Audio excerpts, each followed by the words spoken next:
I'm Dr. Michael Unoa. I'm a Sydney-based oncoplastic breast, general and cosmetic surgeon. I'm also a principal surgeon at Breast and Body Clinic. We have a number of clinics across Sydney and New South Wales, and we'd love to see you here.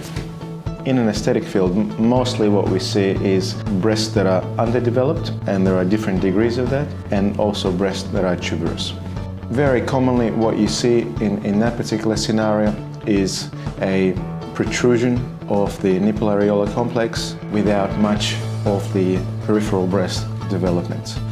There's often asymmetry between the breasts in conjunction with that, and on top of that there is a ptosis or droopiness of the breast developing, because what happens to the breast is that it just grows downwards without the inferior part of the breast developing properly.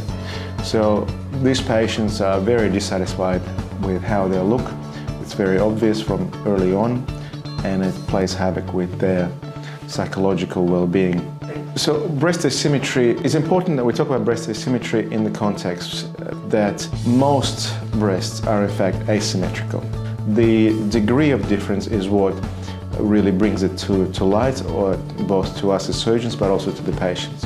The asymmetry can be corrected in a number of different ways. One breast can be enlarged with an implant to match the other breast.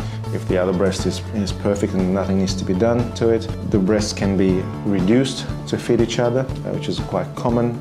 Often there is a combination of asymmetry and droopiness. In this setting, it's very common to do some sort of reduction or lift procedure, sometimes with or without an implant as well. Important things to consider before having asymmetry or tuberous breast correction surgery is, first of all, that this is a technically challenging operation for any surgeon. Removing breast tissue or putting implants in and try to match things up is always quite tricky, and it involves not just looking at the breasts themselves, but looking at the patient as a whole. So there are a number of things that need to be considered, and I think that a surgeon that's performing this surgery needs to be quite technically experienced, particularly in this area. So again, coming back to the number one, do your research, that the surgeon is the right surgeon for you.